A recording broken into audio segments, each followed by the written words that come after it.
Ain't shady, baby, I'm hot, like the prodigal son. West Hampton Beach, paradise on earth. Till your left hand's free and your right hand grip, with another left hand watches right hand slip. Sports is gone.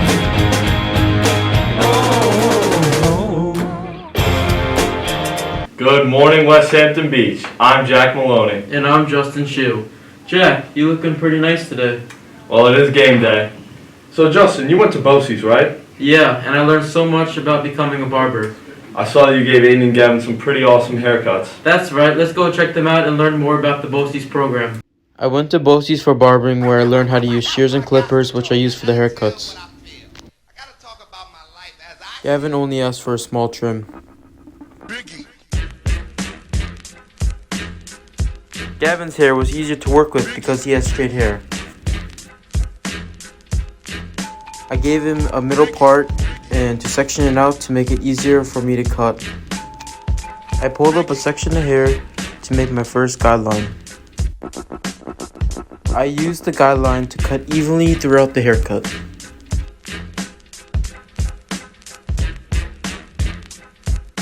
This is the final product of the trim.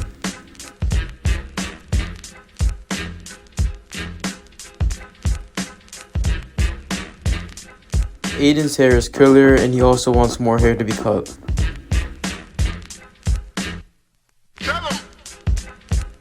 I made a middle part to section out the hair and to make it easier to cut.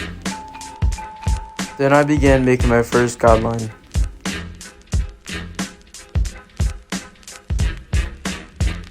Before we were able to cut human hair, we had lots of practice cutting hair in mannequins, which helped us give an idea of how a real haircut would go. I used clipper over comb in order for the hair to be even on all sides, and I also used it to clean the back of his neck. This is the final product of the trim. BOCES offers occupational training and gives students an opportunity to learn specific entry-level skills for employment after graduation. A variety of programs are available, from nursing to automotive to law enforcement. We spoke to senior Dom Sarno, who attended BOCES for personal training last year. The personal training program at BOCES really helped me because I was able to get a skill which I really wouldn't be able to get anywhere else, and started me on my health and fitness career. The advice I would give to incoming students is that even if you have some doubts, you should really look into it because there's a lot of skills you can learn that you really can't learn anywhere else, and you can get an education in something that doesn't interrupt with your normal classes, so it's a good thing. If you are interested in entering the BOCES program during your junior or senior years, speak to your guidance counselor. Now that football is over, I wonder how the varsity lacrosse team is doing. I don't know much about the girls' team, but the boys are off to a pretty solid start. We found out more from the coaches and captains. Let's hear what they had to say. We go 0 to 100 real quick. They be on that rap to pay the bills. The boys lacrosse team has moved up to Class B after competing in Class C in 2019. The team's goal for the season is to grab a playoff spot. Seniors Rob Moore, Peter Traina, Jack Moloney, Aiden Casera, and Jackson Holst are taking charge and leading the team into a successful season. All up in my phone looking at pictures from the other night. She gon' be upset if she keep scrolling to the left, dog. She gon' see some that she don't wanna see. She ain't ready for it. If I ain't the greatest. Today, Friday, May 14th, the boys have a home game at 4:30 against Rocky Point. Make sure to wish them luck. I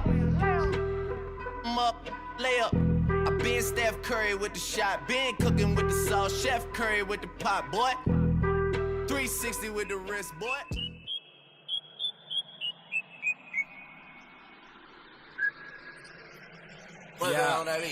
Already got one rolled up in my left hand. The girls lacrosse team had its most successful season in program history in 2019, finishing 12-5 and losing to Bayport in the Class C semifinals. The team returned several talented players, including all-county midfielder Maureen Duffy, along with midfielders Jackie Amato and Olivia Rongo. The girls are also hoping to earn a top playoff spot in Class B.